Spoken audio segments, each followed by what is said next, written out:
Halo, perkenalkan nama saya Bella Francisca. NIM 191402036 akan menjelaskan proses instalasi dari Hadoop pada Windows 10. Nah, pertama pada link yang diberikan Bapak ada 3 link yang perlu kita download filenya. Yang pertama itu untuk mendownload uh, Oracle Hadoop-nya. Nah, untuk proses ini kita itu perlu untuk melakukan proses login ataupun registrasi terlebih dahulu. Tinggal silakan ikuti alurnya.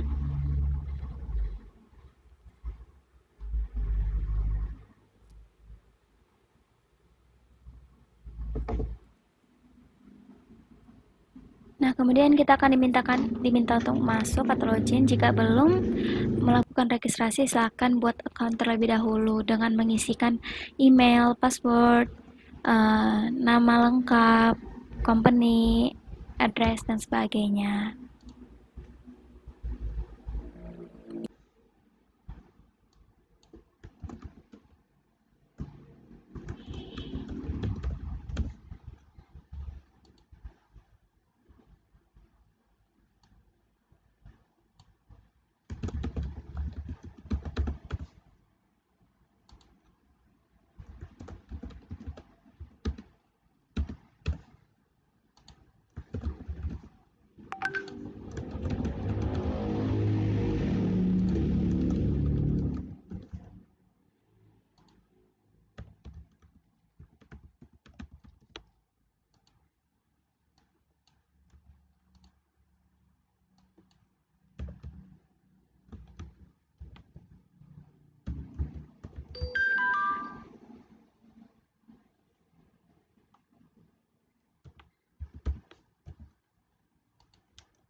Nah, jika sudah selesai, silakan klik create account.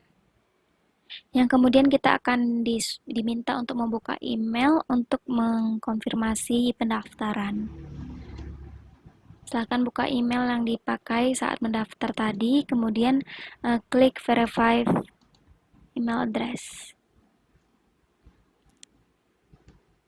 Nah, jika sudah, bisa kembali ke halaman tempat kita mendownload file tadi. Kemudian kita login.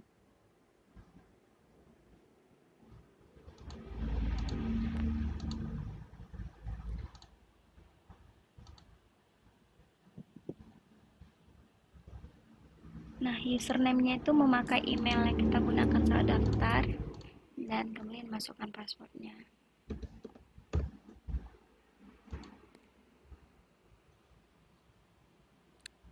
Oke, jika sudah, pilih sesuai OS kita. Di sini saya memakai Windows 64 bit. Oke, kemudian silakan di-download. Nah, selanjutnya kita bisa ke link yang kedua. Nah, pada bagian itu silakan klik yang link di atas itu, kemudian akan otomatis terdownload filenya. Kemudian silakan masuk ke link yang ketiga, itu merupakan link GitHub.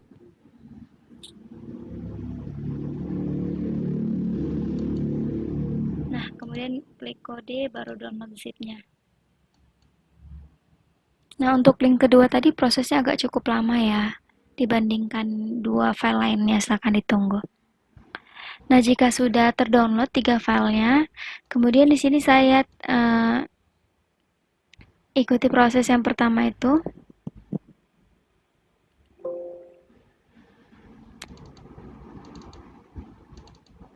Kita coba ekstrak dulu semua file-filenya.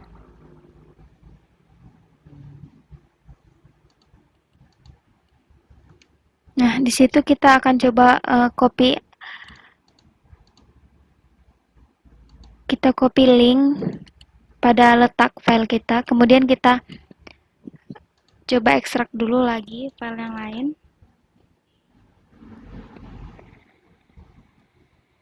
Nah, dikarenakan sebelumnya saya sudah pernah menginstal Java, tapi di sini saya download versi terbarunya, maka akan saya lakukan proses update terlebih dahulu. Nah, ini akan memakan waktu yang cukup lama. Silakan ikuti saja alur proses instalasinya.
Nah, jika sudah, kita bisa buka folder tempat kita menginstal Java tadi. Biasanya ada di file programs Java.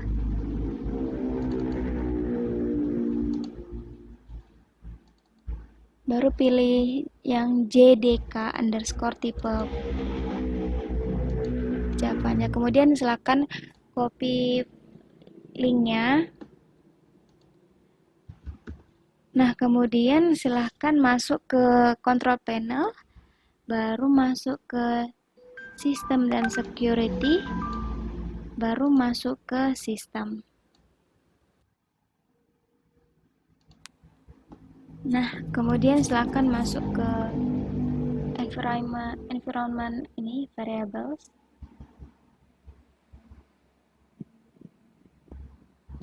Di sini saya ada sedikit kesulitan dalam mencari letak foldernya.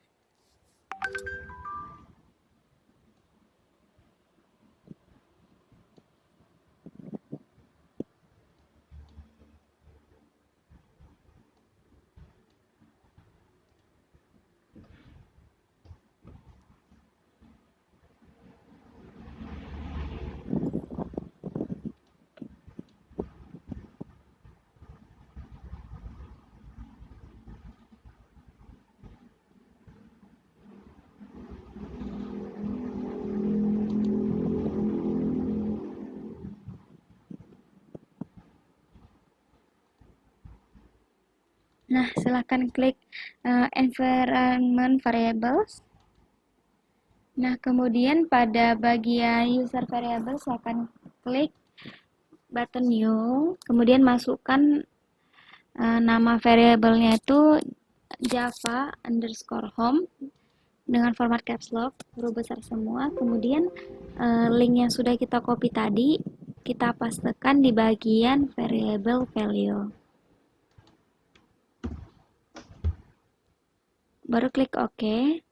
Nah, setelah itu kita masuk ke bagian yang sistem variable. Nah, kita cari dulu bagian path, kemudian kita klik edit. Nah, di bagian edit itu kita klik tombol new, kemudian kita paste kembali link yang sudah kita copy di awal, link folder tempat Java-nya.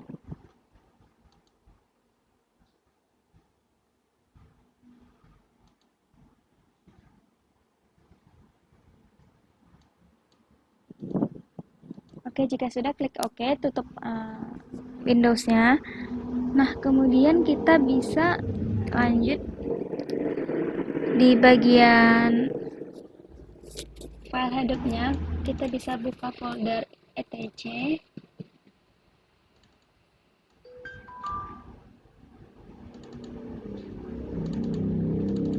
Baru kita buka nama foldernya. Nah, kemudian kita cari terlebih dahulu file yang bernama core-site.xml.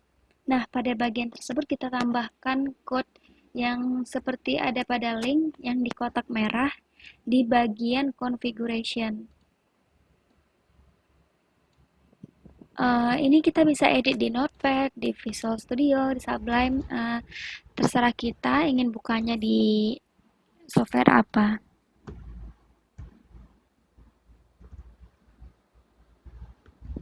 Boleh ditunggu.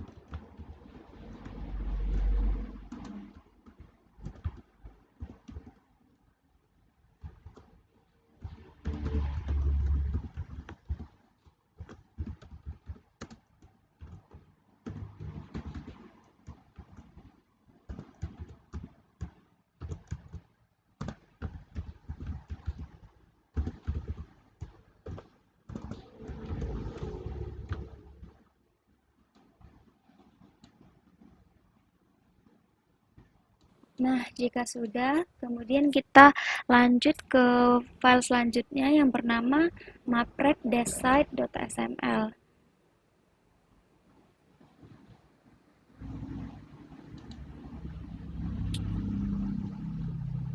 Nah, di sini formatnya itu template ya. Kita bisa edit di Visual Studio ataupun di Notepad. Nah, di sini saya agak kebingungan kenapa formatnya template, karena sebelumnya saya pikir formatnya itu XML.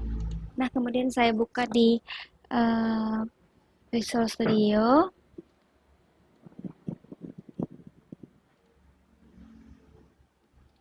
Nah, kemudian sama seperti sebelumnya kita tambahkan code yang di kotak merah pada link panduan di bagian configuration.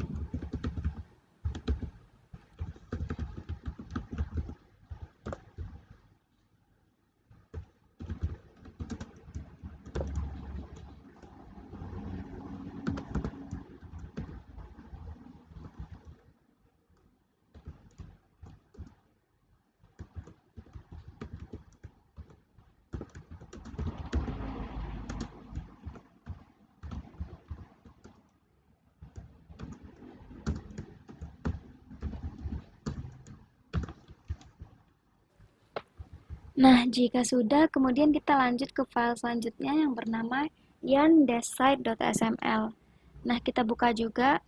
Di sini ada dia terbuka ke web browser, jadi mungkin bisa kita pilih open with ataupun edit. Di sini saya coba 2 kali, dia kebukanya di web browser. Jadi silakan pilih Open with Visual Studio Code. Nah, kemudian sama seperti sebelumnya juga kita tambahkan code yang pada kotak merah di bagian configuration.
Nah, jika sudah, kita lanjut ke folder header. Kita buka dulu folder header kita.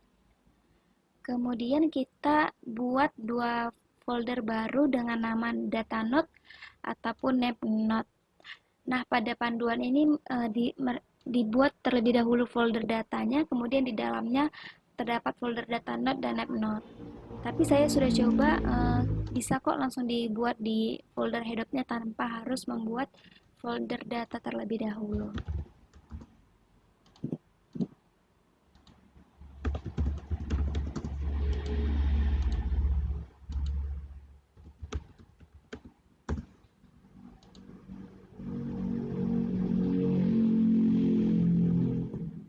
Nah, kemudian lanjut ke poin 10. Di sini kita buka dulu file yang bernama hdfs-site.xml. Nah, ini letaknya di sama seperti file-file sebelumnya yang kita edit.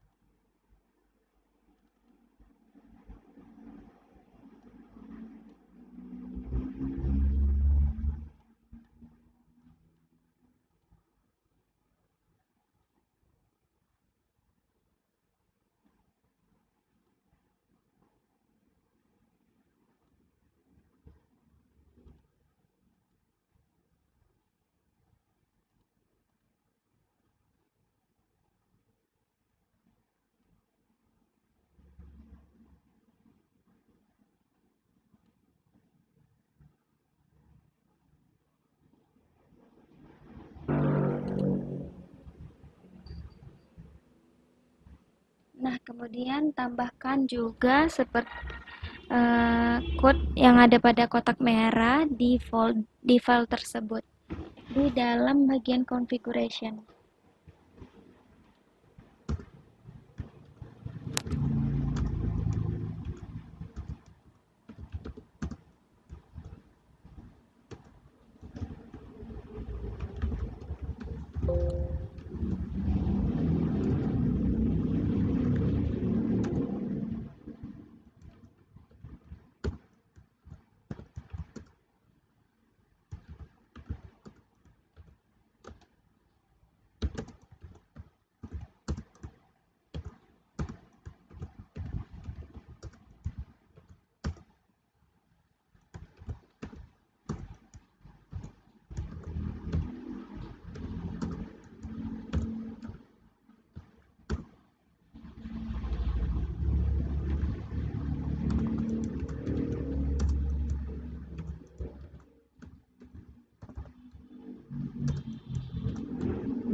Nah, kemudian di bagian DFS name node itu dan juga di DFS data node, di dalam value-nya kita copy terlebih dahulu link dari letak folder name node dan juga data node.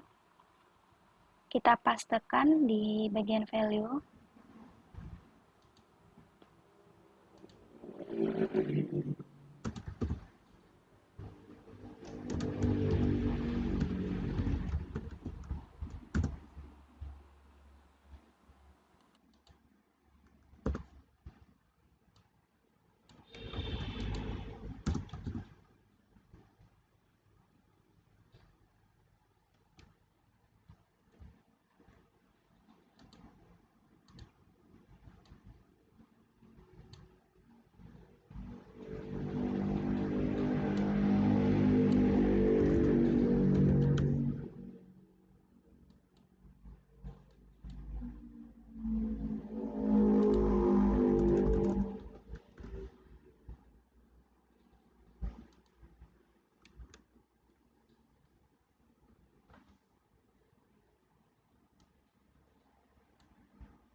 Nah, jika sudah, kemudian kita masuk ke file header-nv.cmd, kita edit.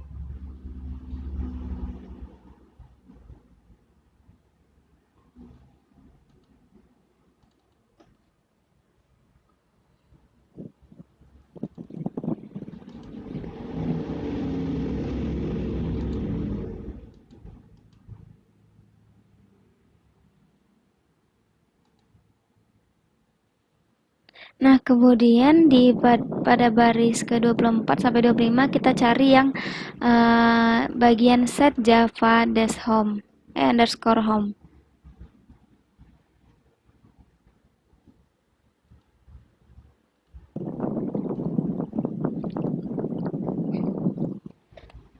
Nah, sebelumnya itu dia format awalnya itu yang persen java underscore persen, kemudian kita ganti menjadi link dari lokasi folder JDK kita.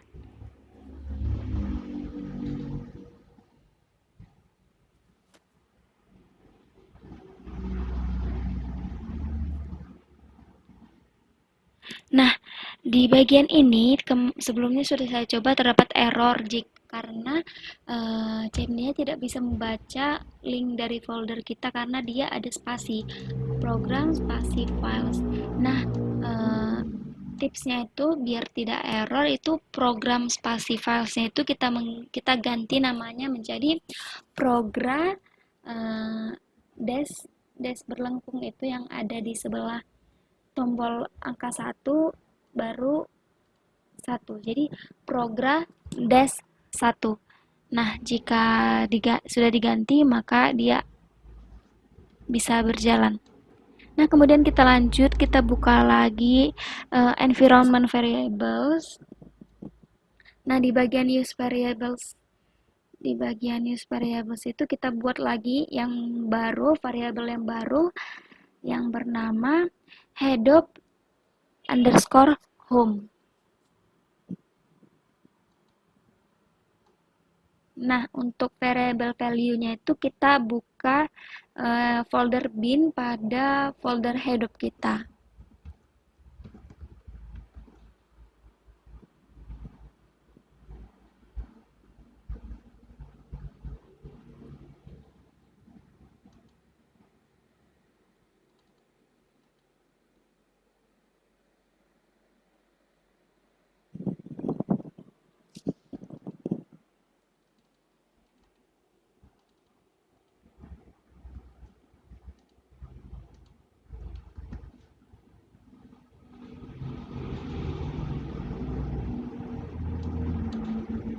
Nah, jika sudah kita lanjut di bagian sistem variable, di bagian path itu kita klik button edit.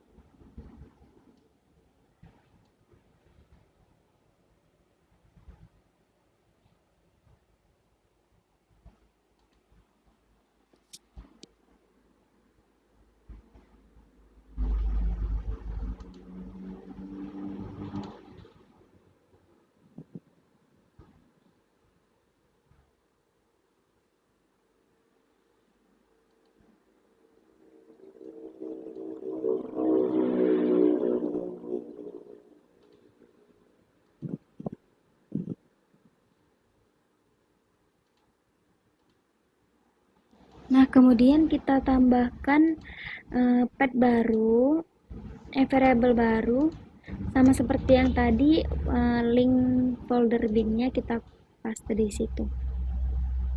Nah, kemudian kita tambahkan juga link folder sbin di bagian environment variable-nya tadi. Nah, kita copy link foldernya, kemudian kita create new variable, kemudian kita oke kan. Jika sudah, boleh ditutup semuanya, klik OK.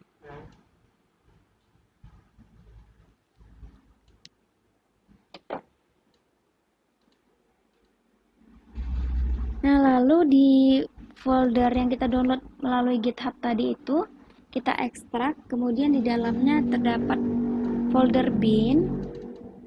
Nah, kita Ctrl E semuanya, kita pilih semuanya, baru kita kopikan, dan kemudian kita pastekan di dalam folder bin pada folder Hadoop yang kita pakai tadi. Nah, ini baru kita pastekan semuanya. Nah, mungkin ada beberapa file yang bertimpa nantinya, jadi tinggal klik aja, tetap di copy, tidak menjadi masalah. Oke, nah jika sudah, kita bisa lanjut buka command prompt. Nah, baru kita klikkan perintah hdfs name spasi namenode spasi dash format. Nah, untuk melihat apakah sudah berhasil, kita bisa cek di bagian startup underscore message, itu akan menampilkan starting name node. Oke, jika sudah, kita bisa masuk ke ke langkah selanjutnya, ini dimana kita buka dulu folder sbin yang seperti tadi, baru kita buka cmd-nya, jadi letaknya di file tersebut. Kemudian kita ketikkan perintah start-all.cmd. Nah, di sini saya cukup kebingungan karena di contohnya itu CMD-nya bakalan kosong, tapi di saya tidak tahu kenapa ini ada berbagai macam perintah yang berbeda-beda di setiap jendelanya. Mungkin bisa saya konfirmasi nanti ke teman-teman yang lainnya. Baik, kurang lebih itu saja dari saya. Jika ada beberapa kekurangan, mohon dimaafkan. Terima kasih.